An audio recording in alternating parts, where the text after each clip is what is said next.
이 중 하나라도 해당된다면 절대 괜찮겠지라고 넘기시면 절대 안 됩니다.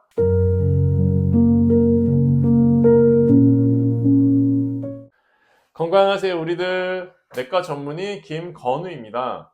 선생님, 저는 공부혈당 정상인데 괜찮은 거 아닌가요? 저는 증상도 없는데 굳이 관리 안 해도 되지 않나요? 제가 진료실에서 정말 많이 듣는 질문인데요.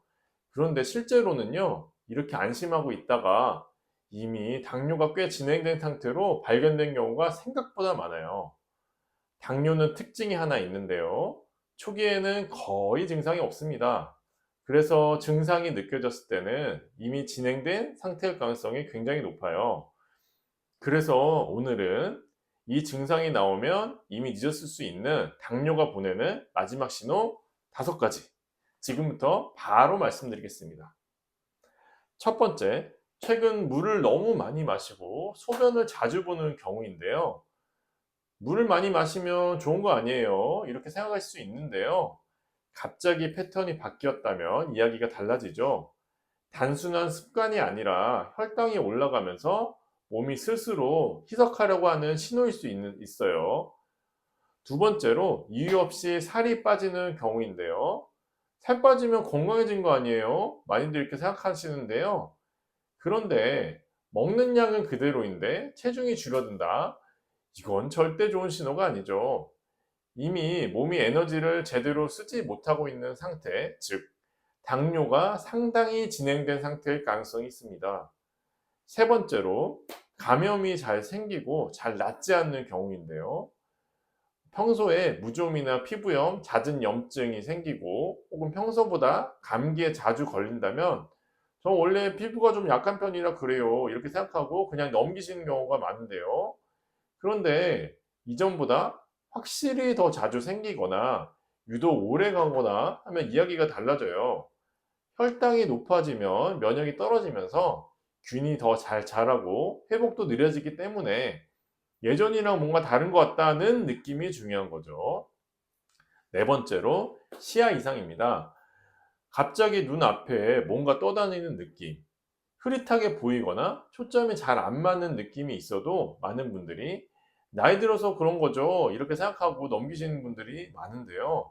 물론 그럴 수도 있지만 당뇨가 진행되면 눈 안쪽 미세혈관부터 영향을 받기 때문에 갑자기 생긴 변화라면 한 번쯤은 확인이 필요할 것이라고 생각이 되네요. 다섯 번째로 손발 저림입니다. 특히 손발이 동시에 저리다면 요즘 피곤해서 그런 것 같아요, 이렇게 생각하고 넘기시는 경우가 많은데요. 그런데 단순 피로라면 쉬면 좋아지는 경우가 많아요. 그런데 그게 아니라 계속 반복이 된다든지 양쪽이 비슷하게 저린다면 당뇨로 인해서 신경 손상이 됐다는 것을 의심해 볼 수가 있습니다. 자, 정리해 드릴게요. 첫 번째, 물을 많이 마시고 소변이 증가하거나, 두 번째, 이유 없이 체중이 감소되거나, 세 번째, 감염이 잘 생기거나, 네 번째, 시야가 이상이 생긴다든지, 다섯 번째, 손발이 저리거나, 이 중 하나라도 해당된다면 절대 괜찮겠지라고 넘기시면 절대 안 됩니다. 당뇨는 무서운 병이에요. 하지만 더 무서운 것은 증상이 없다고 안심하는 것, 알면서도 미루는 거예요. 그리고 이런 생각도 많이들 하시는데요. 지금은 괜찮으니까 나중에 관리하면 되지 않을까?